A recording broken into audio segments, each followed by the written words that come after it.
오늘 말씀의 제목 막다른 길에서 발견하는 또 다른 길이라는 제목으로 오늘 말씀 전하도록 하겠습니다. 오늘 갈라디아서의 주제는 아주 명확하고 단순합니다. 율법의 길을 선택하지 말라는 것입니다. 율법의 길을 선택하는 그 일이 그리스도 은혜로 말미암아 구원받는다고 말씀하시는 이신칭의 이신득이 구원의 본류 가운데서 본질 가운데서 단 하나의 구원의 길 가운데서 이탈하는 길이기 때문에 그렇습니다. 그래서 다른 복음을 믿는 자는 전하는 자는 저주를 받을지어다 이렇게 처음부터 얘기하고 그 이후로부터 계속해서 사도 바울은 율법으로 말미암아 구원받으려고 하는 유대 율법주의자의 길이 얼마나 어리석고 그리고 믿음으로 말미암아 구원받는 하나님이 은혜로 열어주신 그 길이 얼마나 성경적이고 구약성경적이고 그리고 바른 길인지를 얘기하고 있습니다. 오늘 그 연장선상 가운데서 10절에서 14절에 걸쳐서 다시 한번 이 문제를 사도 바울은 또 재차 반복해서 얘기하면서 갈라디아 교회가 이탈했던 그 길 가운데서 다시 돌아오도록 그렇게 강조하고 있습니다. 율법은 무엇입니까? 율법은 하나님께서 순종하라고 따르라고 주신 것입니다. 율법의 민족 이스라엘에게 문제가 이제 생기게 됩니다. 율법을 어느 정도 따라야 하나님께 인정을 받을까라는 문제가 생기는 거죠. 인정받는 자라는 말은 의인이라는 말과 똑같은 말입니다. 율법을 어느 정도 따라야 하나님께 인정받아서 의인으로 받아들여지는가? 그게 굉장히 중요합니다. 왜냐하면 그 분기점 가운데 복과 저주가 갈라지기 때문에 그렇습니다. 신명기 28장에 보시면 1절부터 19절까지 순종할 때 하나님의 말씀 율법을 순종할 때 따라오게 되는 복에 대해서 말씀하시고요. 그리고 20절부터 68절까지 훨씬 더 많은 분량에 이르러서 불순종할 때 임할 저주에 대해서 설명합니다. 그리고 그 28장의 축복과 저주, 그 축복과 저주를 말씀하시기 전에 신명기 11장 29절에 내 하나님 여호와께서 내가 가서 차지할 땅으로 너를 인도하여 들이실 때에 너는 그리심산에서 축복을 선포하고 에발산에서 저주를 선포하라 그렇게 얘기하면서 이스라엘 민족이 결국은 이제 가나안 땅에 들어가서 복된 삶을 살 것이냐 아니면 저주가 가득 찬 그 삶을 살 것이냐 선택하라고 이스라엘 백성에게 그렇게 선택의 길을 이렇게 제시하고 있는 그 상황 가운데 있거든요. 그러니까 율법으로 말미암아 순종하면 복이고 불순종하면 저주인데 그 분기점 가운데서 당연히 복받는 순종의 길을 선택해야 될 텐데 어느 정도 순종해야 복을 받냐 이게 중요한 문제인 거죠. 어느 정도냐? 10절 하반절에 보면 기록된 바 누구든지 율법책에 기록된 대로 모든 일을 항상 행하지 아니하는 자는 저주 아래에 있는 자라 이렇게 말씀하고 있습니다. 여러분 여기 기록된 바가 있으니까 구약성경 어디에서 인용한 말씀이겠죠? 신명기 27장 26절의 말씀을 가져다가 여기에 인용한 거예요. 바울이 이 율법의 말씀을 실행하지 아니하는 자는 저주를 받을 것이라 할 것이요 모든 백성은 아멘 할지니라 말씀하시는 그 말씀을 가져다가 거기다 끌어 놓으면서 사도 바울은 두 개의 말을 강조하고 있습니다. 모든 일을 항상 행하지 아니하는 자는 저주를 받는 자라 그렇게 말씀하고 있는 거예요. 그러니까 율법책에 기록된 모든 조항을 항상 행하지 않으면 저주 아래에 있게 된다고 말씀합니다. 여러분 가끔씩 우리 살아가다 보면 뉴스를 듣습니다. 싱크홀이라는 뉴스를 듣습니다. 싱크홀이 뭔가요? 집안이 갑자기 주저앉는 일이죠. 왜 주저앉느냐? 그 문제를 연구하는 사람들 지질학자의 얘기에 의하면 그 땅 밑에는 수많은 지하수가 흘러가는 네트워크가 있는데 그 지하수의 네트워크를 딱 끊어내면 그러면 땅이 주저앉는 싱크홀 현상이 생긴다는 게 물론 그 이외에도 여러 가지 요인이 있지만 가장 중요한 요인이 그 요인이라는 거죠. 지하수가 끊어지면 땅이 무너진다는 거예요.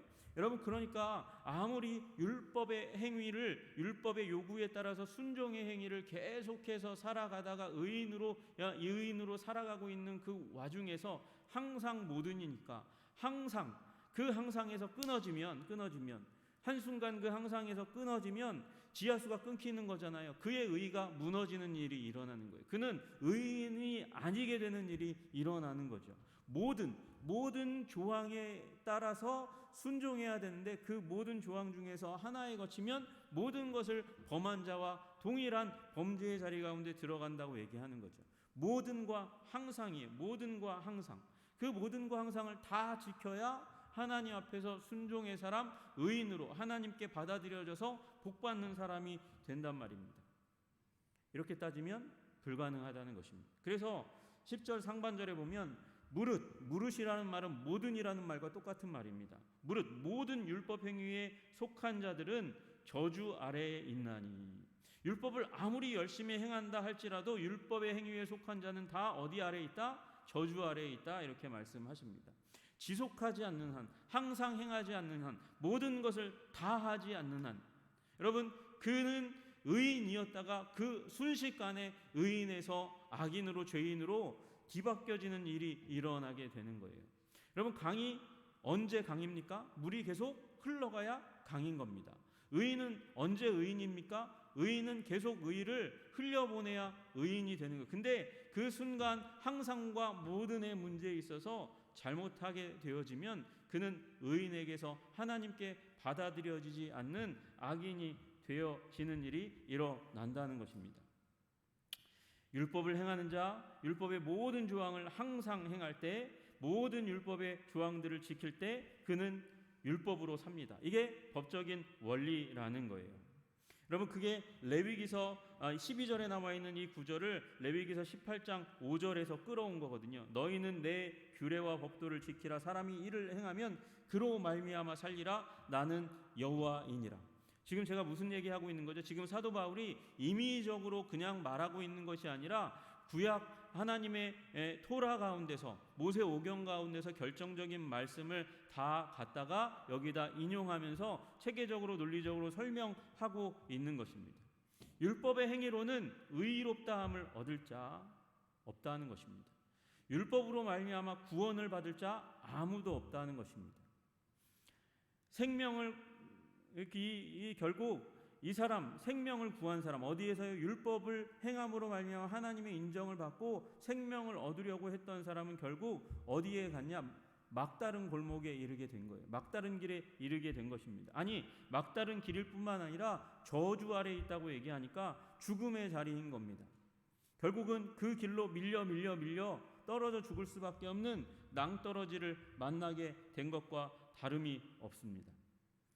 여러분, 율법을 따라 살았는데, 열심히 살았는데 그 결과는 저주예요. 저주. 하나님의 형벌 가운데 임하게 되는 것입니다. 하나님이 왜 율법을 주셨습니까? 율법을 주신 이유는 이 율법 없이 사는 사람들이 있기 때문입니다. 율법 없이 사는 사람들이 얼마나 부패하게 살아가는지 알 수가 없습니다. 여러분, 혹시 그걸 상상하기 어려우시면 율법 없이 살아가는 사람들의 삶의 자리가, 우리나라는 그래도 좀 나아요. 여러분, 혹시 인도나 네팔, 거기에 신이라는 존재가 많이 있습니다. 근데 문제는 유일신을 믿는 그런 종교와 다신교를 믿는 다신교를, 여러 신을 믿는 종교와 완전히 수준이 달라요. 지금 유대인들은 어느 가운데 살고 있냐면, 자기에게 복을 주기만 하면 어떠한 신도 섬길 수 있는 다신교 사회 가운데서 살고 있는 그런 그리스도인들을 향해서 주는 말씀이란 말이죠. 그런 종교 사회 가운데 살아가고 있어요. 여러분, 이 다신교 수많은 신들을 섬기는 자들은 깨끗해 보여도 그 깊숙이 들어가면 굉장히 더럽고 부패한 부분이 존재합니다. 아우, 목사님 정말 모르는 얘기 하시는 거 아니에요? 우리도, 그리스도인들도 더럽잖아요. 솔직히 얘기하면 우리도 죄인이니까. 여러분, 우리도 이기적인 존재입니다. 그러나 여러분, 다신교의 세계와 비할 바가 아닙니다. 여러분, 그런 가운데 우리가 봐야 되는 거예요. 율법을 주신 이유는 율법 없이 사는 자들을 보다 율법 있게, 하나님이 주신 그 율법은 누구에게로부터 왔어요? 하나님께로부터 왔어요. 하나님께로 왔으니까 거기에 뭐가 깃들여 있습니까? 하나님의 성품이 깃들여져 있어요. 힌두교도 보니까, 불교도 보니까, 다른 종교도 보니까 거기에 우리나라 무속신앙을 바탕으로 한 동화도 보니까 권선징악적이던데요. 착한 마음이 있잖아요. 왜? 그렇습니다. 착한 마음이 있습니다. 왜요? 우리는, 인간은 다 하나님의 형상이니까.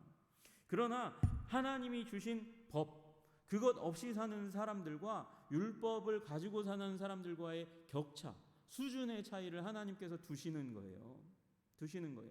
여러분, 왜 신약 시대 가운데서 이방인인데도 불구하고 하나님을 경외하는 자들이라고 불리우는 이들이 유대교, 더 거룩하게 살고자 하는 그 이방인들이 유대교를 기웃기웃거리다가 그러다가 자기의 종족이, 자기의 민족이 유대인이 아닌데도 불구하고 유대교인이 되는 일이 일어납니까? 거기에 거룩이 있으니까, 율법이 주는 거룩이 있으니까 그렇게 자기의 민족적인 정체성도 뒤로 하고 여호와 하나님을 쫓아서 개종하는 일이 일어나는 거거든요. 수준의 차이를 보이는 거예요. 그 수준의 차이는 하나님이 있느냐 없느냐, 하나님의 성품이 있느냐 없느냐, 그것으로부터 더 훨씬 더 멀리 있느냐의 차이인 거죠. 그런데 문제는 이 차이를 뛰어넘어서 이스라엘 백성이 이 거룩한 하나님의 율법으로 유대인들이 구원 얻으려고 하는 시도를 하게 된 게 문제라는 것입니다. 하나님은 율법으로 구원받게 하시려는 의도를 만드시지 않으셨어요. 그런 의도를 이스라엘 그 민족 가운데 율법을 주시는 순간에도 두시지 않았어요. 우리는 그 생각을 하면서 성경을 보셔야 돼요. 만약에 율법으로 구원받을 거라면 아브라함 이전의 율법을 주님께서 말씀하셨을 거예요. 아니라는 것이죠. 그러니까 율법에 아무리 순종해도 구원받을 수 없다는 거, 인간의 능력으로는 구원받을 수 없다는 그 사실을 깨닫고 또 다른 길을 찾아야 하는 거예요. 또 다른 길.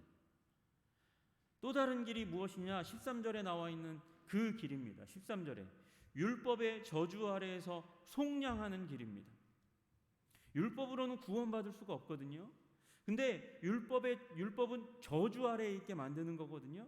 근데 율법의 저주 아래에서 속량하는 길을 선택하는 게 하나님께서 우리에게 의도하신 길이라는 거예요.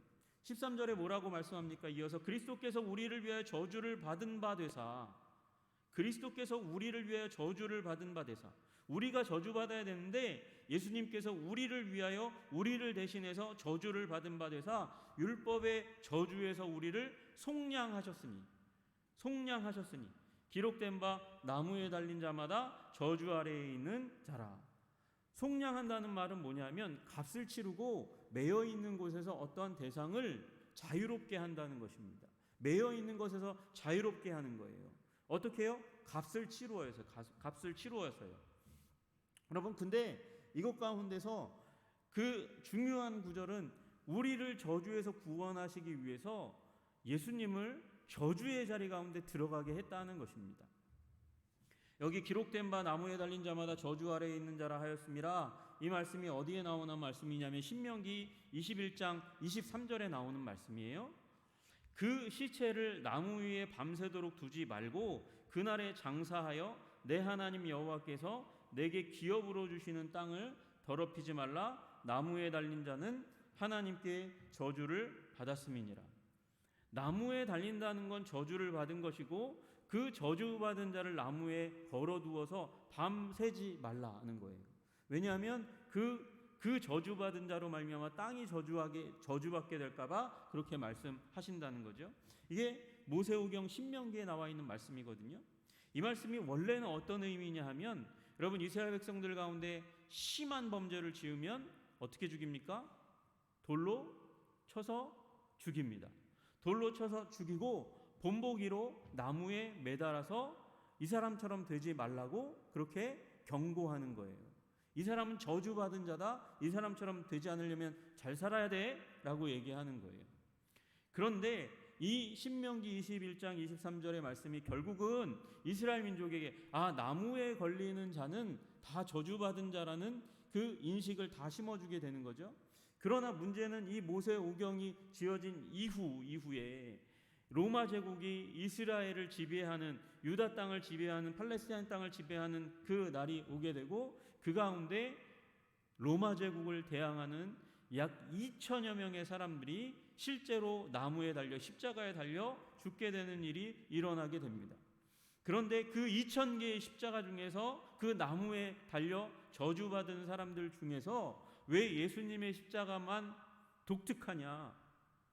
왜냐하면 그분만 죄 없이, 자기의 죄 없이 죽으신 분이기 때문에 그래요. 죄가 없으면 저주를 받지 않아야 하죠. 죄가 없으면 저주의 대상이 아닌 거죠. 그런데 예수님은 나무에 달려 저주를 받았어요. 왜냐하면 여러분과 저의 저주 때문에. 그 저주를 예수님이 우리를 위해서 대신 그 자리에서 나무에 달려 저주를 받으셨기 때문에, 그렇기 때문에 우리가 더 이상 저주를 받지 않아도 된다. 예수님이 우리를, 나무에 달려 죽을 수밖에 없는 저주받은 우리를 자유롭게 하기 위해서, 속량하기 위해서 대신 대가를 치르는 속전이 되셨다는 거예요. 속량하기 위해서 치르는 대가를 속전이라고 부르는 거거든요. 쉽게 얘기하면 몸값이라고 부르는 거예요. 몸값. 우리가 저 나무에 달려 죽어야 되는데, 십자가에 달려 죽어야 되는데, 우리를 속량하기 위해서, 저 묶였던 곳에서 자유롭게 하기 위해서 예수님께서 속전이 되셨다는 거예요. 속전. 대신 대가를 치르시고 우리를 자유롭게 속량하셨다고 말씀하십니다. 그리스도께서 우리를 위하여 저주를 받은 바 되셔서 우리를 속량하셨다. 왜 예수님이 속전이 되셔야 됩니까? 속량을 위해서 예수님이 왜 십자가에 못 박혀 죽으셔야 합니까? 생명에는 생명으로 속해야 하는 것이기 때문에 그렇습니다. 여러분, 그리고 이 속량에 대한 메시지는 이스라엘 백성의 율법에, 모세오경에 처음부터 끝까지 속속이 계속해서 잊지 않도록 이스라엘 백성의 율법의 역사 가운데 집어넣으신 거예요.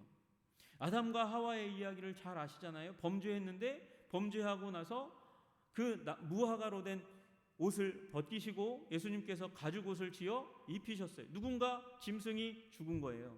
어떤 짐승인지 알지 못하지만 어떤 짐승이 죽었어요. 그 수치를 가리우기 위해서.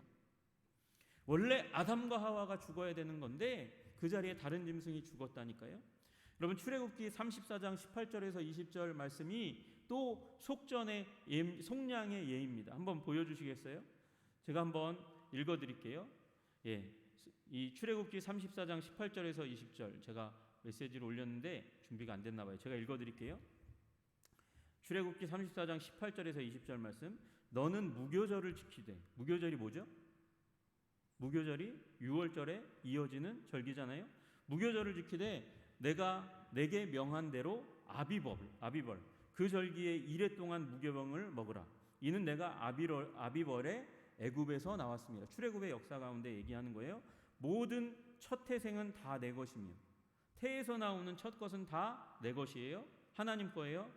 내 가축의 모든 처음 난 수컷인 소와 양도 다 그러하며 수컷인 모든 양과 소도 다 그렇다는 거예요.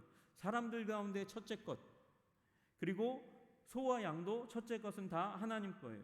그리하여 나귀의 첫 새끼는 어린 양으로 대속할 것이며 첫 나귀는 뭘로? 양으로 대신해서 이 나귀 대신에 양을 죽여야 된다는 것입니다. 그렇게 하지 아니하려면 그 목을 꺾을 것이며 당나귀의 목을 꺾으라고 말씀하시는 거예요. 내 아들 중 장자는 다 대속할지며. 장자는 원래 6월절 그 출애굽의 현장 가운데서 장자만 죽어요. 왜요? 다른 아들들도 다 죽어야 되는데 장자만 죽임으로 말미암아 다른 아들을 보존하시는 거예요. 그 얘기는 뭐냐? 장자가 다른 아들들의 속량물이 되는 거예요. 제물이 되는 거예요. 그런데 이스라엘 백성들은 양을 잡아서 피를 문설주와 문인방에 바름으로 말미암아 그 장자도 죽지 않게 만드시는 거예요. 모든 짐승의 첫째 난 것과 사람에게서 장자가 죽지 않도록 하는 일을 하는 거예요. 여러분, 이걸 출애굽기 34장에 말씀하실 때 이제 이건 이스라엘의 역사 가운데서 계속 이루어져야 할 일이라고 말씀하시는 거예요. 그렇게 제사 안 드리면 어떻게 되는 거라고요? 첫째 아들은 죽는 거예요. 죽어야 하는 거예요. 그 죽음의 자리로부터 대신하기 위해서 속량물을 드리는 거거든요. 여러분, 지금 주님께서 이 하나님께서 토라의 중심 출애굽기 가운데서 이 말씀을 왜 합니까? 율법을 다 지키는 것만으로 너희는 구원받을 수 없고 대속의 진리를 따라서 너희가 제사를 드리고 예배를 드리고 희생을 드려야 된다고 말씀하시는 것이죠. 여러분, 이 얘기는 결국 속량에 대한 그 놀라운 앞으로 장차 나타나게 될 그 일을 하나님께서 토라 가운데, 율법 가운데 미리 보여주신 거거든요. 그러니까 우리는 율법을 따라 살면 결국 저주 가운데 들어갈 수밖에 없고, 그 길의 막다른 골목에서 우리가 이 속량이라는 새로운 길을 발견해야만 산다는 것을 말씀하시는 거예요. 여러분, 그래서 이 중요한 사실, 율법에 순종하는 그 길 끝은 낭떠러지일 뿐이고, 그 길 끝에서 우리는 속량의 하나님의 은혜를 발견해야 한다는 것입니다. 우리를 속량하시는 하나님의 은혜를 발견해야 한다는 것입니다. 여러분, 그러면 속량에 대해서 반응할 수 있는 길은 뭘까요? 하나님께서 하나님이신 아들 예수 그리스도를 이 땅 가운데 보내셔서 우리의 불순종과 무지 가운데서도 우리를 위하여 속량 제물로 예수님을 십자가에 달려 나무에서 저주받게 하시는 일이 일어났잖아요. 우리에게 도대체 공로가 없어요. 우리 가운데 도대체 자랑할 것이 아무것도 없어요. 그러면 우리가 해야 할 일은 딱 하나인 거예요. 믿는 것뿐이라는 거죠. 믿는 것뿐이라는 거예요. 그래서 11절 하반절에, 3장 11절 하반절에 그렇게 말씀하시는 거죠. 이는 의인은 믿음으로 살리라 하였습니다. 의인은 무엇으로 산다고요? 믿음으로 산다고요. 믿음밖에는 다른 길이 없다고요. 믿음은 그냥 머리로 아는 게 아니고, 믿음은 아니까 아는 것을 기초로 해서 우리의 삶의 부분을 주님께, 우리의 삶 전체를, 전 인격을 주님께 드리는 것을 의미하는 거죠. 여러분, 이 믿음이라는 것은 여러분의 오늘의 삶 가운데서도 계속해서 일어났던 일이에요. 여러분, 저 엘리베이터를 1층에서 타면, 그리고 10층을 누르면 10층에 딱 가서 설 걸 알잖아요. 믿고 그렇게 타는 거잖아요. 그처럼 우리 예수님이 우리를 율법의 저주에서 구원하셔서 생명의 길로 우리를 인도하실 것이라는 믿음을 가지고 우리의 인생을 예수님께 놓는 거예요. 자동차에 타서 키를 돌리고 운전대를 움직이면 차가 앞으로 갈 것에 대한 믿음을 갖고 있으니까 차에 타서 사람들이 그렇게 행동을 하고 있는 거잖아요. 마찬가지로 우리 예수님께 우리의 믿음의 근거를 두고 예수님의 말씀을 따라서 우리의 삶을 조종해 나아가면, 인도함 받아 나아가면 하나님께서 우리를 생명의 길로 인도하실 것이라는 믿음을 가지고 우리의 삶을 주님께 드리는 것, 그것이 믿음의 삶인 거죠. 여러분, 문제는 그 믿음도 중요하고 대상도 중요한 겁니다. 믿음도 중요하고 믿음의 대상도 중요한 거예요. 어디 아파트가 거의 다 지어졌는데 그게 무너졌다면서요? 그들이 우리의 믿음을 저버린 거예요. 그죠? 우리의 믿음을, 아파트는 마땅히 그렇게 튼튼하게 지어져야 된다고 생각하는데 그걸 어긴 거예요. 믿음도 중요한데, 우리가 믿는 것도 중요한데 믿음의 대상이 중요해요. 만세대 동안, 오랜 세월 동안, 만년 동안 한 개의 계보로 이루어져 왔고, 그 다음에 그에 의해서 많은 사람이 복을 얻게 될 것이다. 그 아시아가 복을 얻게 될 것이다. 이게 일본이 군국주의를 일으켜 정복 전쟁을 일으킨 동기거든요.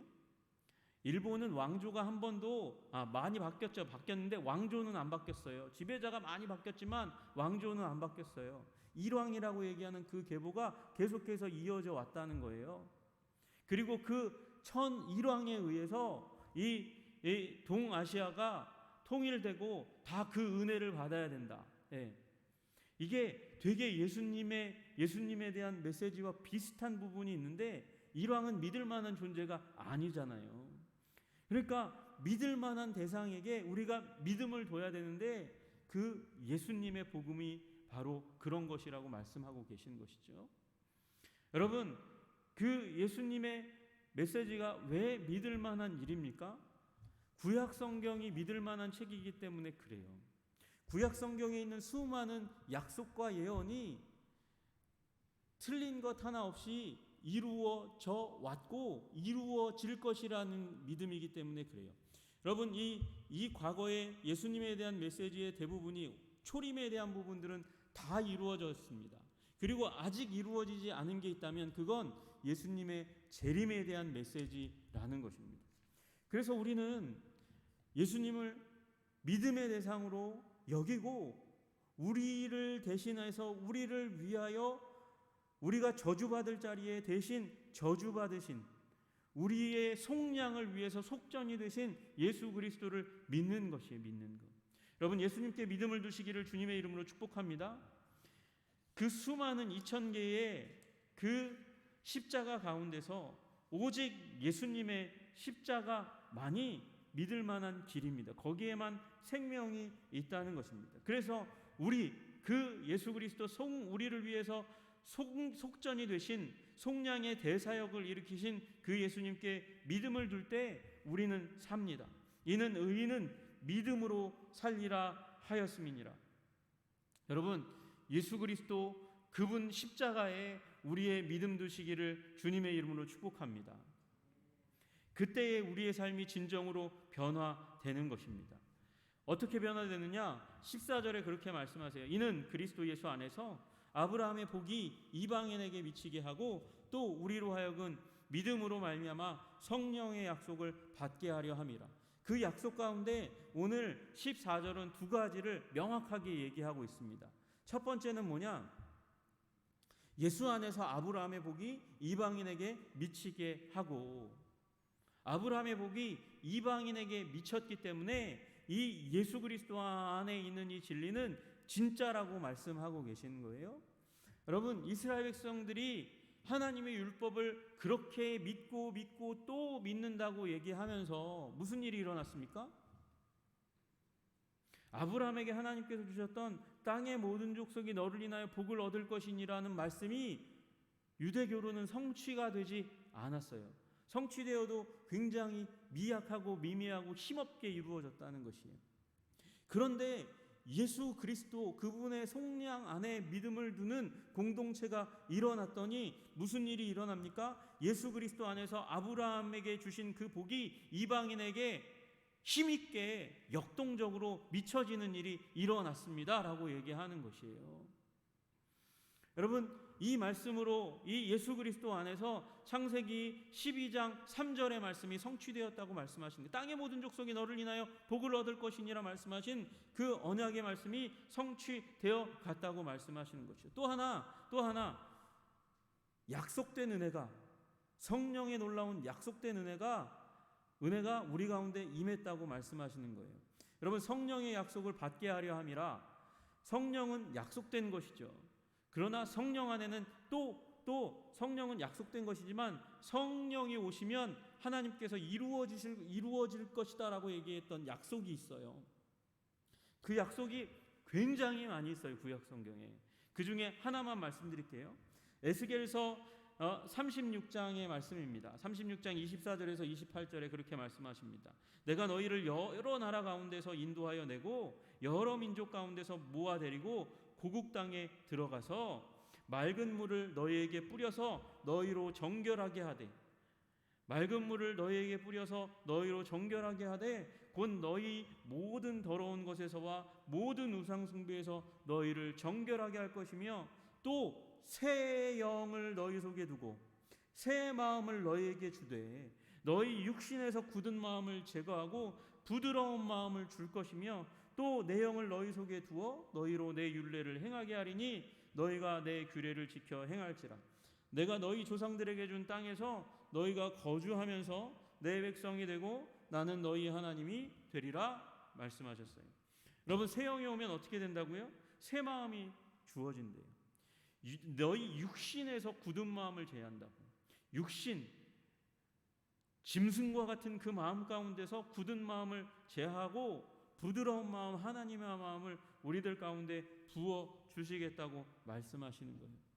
그 부드러운 마음이 순종으로 이어져서 우리가 구원받기 위해서 율법을 행하는 것이 아니라 구원받았기 때문에 너무도 감사해서 하나님의 말씀을, 율례를, 계명을 지켜나가는 자발적인 헌신의 삶을 살아가게 될 것이라고 말씀. 구원의 문제는 해결된 것이고, 그리고 그 감사에 의한 두려움 가운데 종의 영을 가지고 벌벌 떨면서 내가 구원 못 받으면 어떡하지 그러면서 율법의 행위를, 율법의 조항을 지켜나가는 게 아니고, 감사해서 감격 가운데, 기쁨 가운데 하나님의 말씀을 순종하는 사람들이 되어가고 하나님과 깊은 관계, 너희는 내 백성이 되고 나는 너희 하나님이 되겠다고 말씀하시는 그 깊은 하나님과의 관계 가운데 들어가는 백성들이 새롭게 일어나게 될 것이라고 말씀하시는 것입니다. 여러분, 예수 그리스도 안에서 이 일이 이루어진 거예요. 성령으로 말미암아 이 땅 가운데 부어주시고자 하셨던 그 약속이 이루어지고 있다고 지금 바울은 얘기하고 있는 것입니다. 여러분, 율법은 경직됩니다. 율법은 두 가지 길밖에 갈 수 없어요.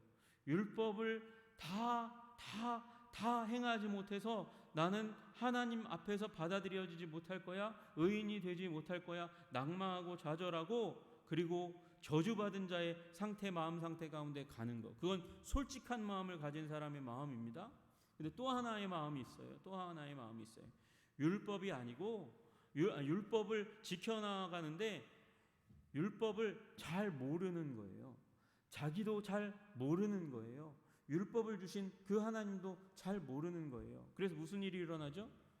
나는 말씀을 잘 지켜, 율법을 잘 지켜. 그래서 저것들은 못 지키네.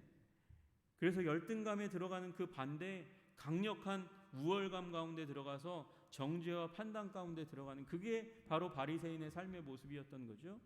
하나님께서 그 모든 저주받은 상태 가운데서 우리를 이끌어내기 위해서 저 위를 보게 만드신 줄로 믿으시기를 주님의 이름으로 축복합니다. 그 은혜를 바라보면 우리에게는 열등감도 없고 좌절도 없는 거예요. 교만도 없는 것이죠. 여러분, 주님 안에서 우리를 향하여 저주의 자리를 대신 못 박히신 우리 주 예수님의 놀라운 생명의 길을 발견하시는 여러분 되시기를 주님의 이름으로 축복합니다. 그곳에서 생명을 발견하는 여러분 되시기를 주님의 이름으로 축복합니다. 기도하겠습니다.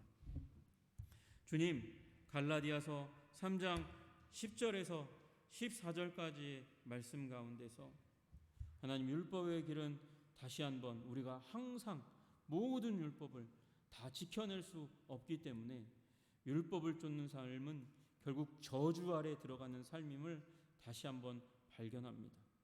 그러나 주님, 그 길 끝에서 우리를 자유롭게 하시기 위하여 속전이 되셔서 우리를 속량하신 예수님의 놀라운 십자가 사랑을 발견합니다. 나무에 달려 스스로 저주의 자리 가운데 들어가신 예수님의 사랑을 다시 한번 기억합니다. 그곳에서 우리가 자유를 얻게 하여 주시옵소서. 믿음으로 말미암아 참 생명을 얻고 역동적인 능력 있는 삶을 살아갈 수 있도록 주님 우리를 붙들어 주시옵소서. 예수님 이름 받들어 기도드리옵나이다. 아멘.